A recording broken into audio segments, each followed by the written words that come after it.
Welcome back to my channel. So today we're going to be doing something a bit different. We're going to be talking about creativity and what it's like to be much more creative in your endeavors and how to feel much more like an artist. So let's get into it.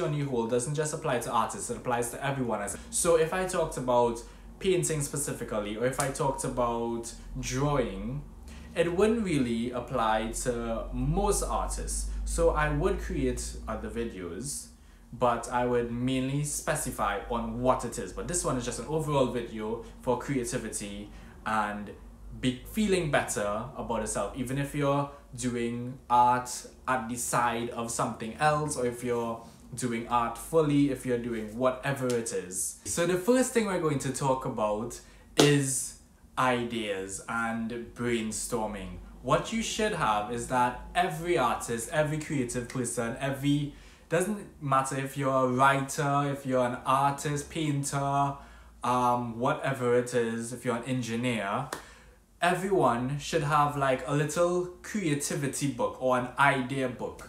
So, or you can even call it a sketchbook. So what I have is this tiny little book here. I got there in the UK. There's this moleskin one, which is quite expensive, but I got this from Tiger for, I think it was like £1, right? So as you can, I could just like go through it really quickly. That this is literally just a book. Okay, most of it is blank, but like it's just a bunch of sketches and ideas that you want to have, like nothing extremely amazing or anything. It's just like if you're going about your life or you just find like this idea on the spot, you just want to take it down, you want to jot it down really quickly, you want to draw it or something, you have this little book and it's so tiny that you could carry it literally anywhere with you. For me especially, I tend to be a bit picky. I'm trying to, be a bit more free with my work now, but in terms of like even ideas and stuff, I tend to separate my drawings from my words. Words meaning ideas that I would think about that I can't specifically draw or illustrate at the moment, but it's just like, okay, maybe it's like painting of cityscape, right? Just like these few words that I would want to do, and I would just write it down, but I would want to keep it separate, not just like draw a bunch of buildings and be like cityscape. No. Okay, so what I tend to do is that I have a notes folder on my phone, or just like an app to take down notes. You can have two separate books, but I tend to have one book for drawing, and then because I always have my phone on me wherever I go, I tend to use that a lot. So that's like two of the things you should basically do, or make it into one where you have one book with all of it, or two separate books, doesn't matter, it's up to you, It sparks creativity. Every time you do that, it doesn't matter even if you come back to it later, if you don't come back to it later. The point about it is that you're always having an idea, you always have something, and you're always writing it down, you're drawing it down, and you're just constantly bringing these ideas. And even though you don't put them into paper or bring them to life, you still have those ideas. You could come back to them 2 weeks from now, 2 months from now, 2 years from now, you're like, oh my gosh, I need to do a piece. Let me check my book or my phone and see what I can do. And you'd always have that, You can always find inspiration from anywhere you go, any place that you go. You walk out the road, you take a drive on the highway, you're always looking at things. If you're driving, don't always look everywhere. But if you're being driven, I would say that I do more landscape paintings. Wherever I go, I'm always like watching the sky. As you can see lately, I've been doing a bunch of like cloud paintings. I just find clouds are just amazing. But yeah, you literally just watch out for inspiration and you take it down, you write it down in your notebook, you type it up on your phone, or if you have a little book to write it down in. But it doesn't always have to be the same. If currently you're doing something based on plants, let's say just plants and trees and landscape in general, you don't always have to go out and watch specifically just for greeneries, for leaves, for flowers. No, you can watch anything. You can watch buildings and be like, oh wow, that's a great building. Maybe I could do something like this, you know? Focusing on like artistic inspiration. Social media is filled with inspiration. There's so much things you can do. You can use Pinterest. Pinterest has so much different things. You could plan your pieces, you can plan whatever you're doing with mood boards, which I'm trying to get into now, but I'm mostly just looking for like preliminary studies and whatnot, okay? Instagram. There's so much Instagram artists now. There's so much things on Instagram, pages dedicated specifically for what you want. So people actually make pages now on Instagram and on Facebook just specifically for a single niche. So let's say paintings, let's say food, let's say engineering buildings. Like people make pages because they tend to find a niche audience and market on that. But you don't have to, we're not going to go into the marketing aspect of any of these things. We're just talking about finding inspiration. And you follow these pages, you find the different things, you save it, you can download it, you can base your ideas off of these things. And in this as well, you learn, you get inspiration and you learn from others.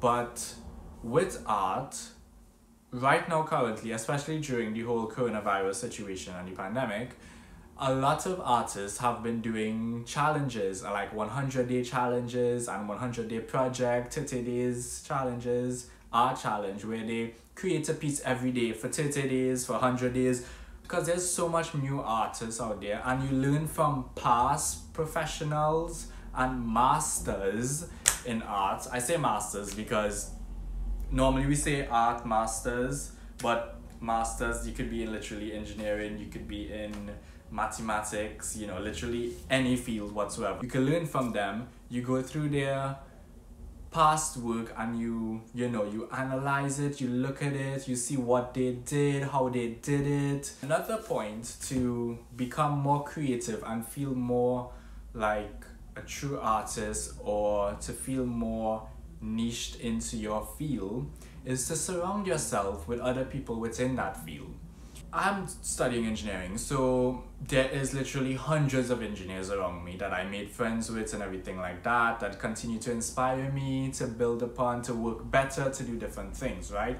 Engineering is what I study, so that surrounding yourself with engineers is like, it comes like, you know, second nature to me.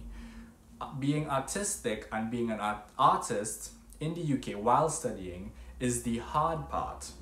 And for me, to stay focused and to build on my creativity and to build on my skills, I still want that same challenge, that same drive and push that I get from engineering in my art. So to surround yourself with other artists would be extremely helpful, because if you're seeing artists on Instagram, on your social medias, or just locally, and they're doing much more art, you would feel inspired to do more work as well. It doesn't necessarily mean you have to find people that do it part-time.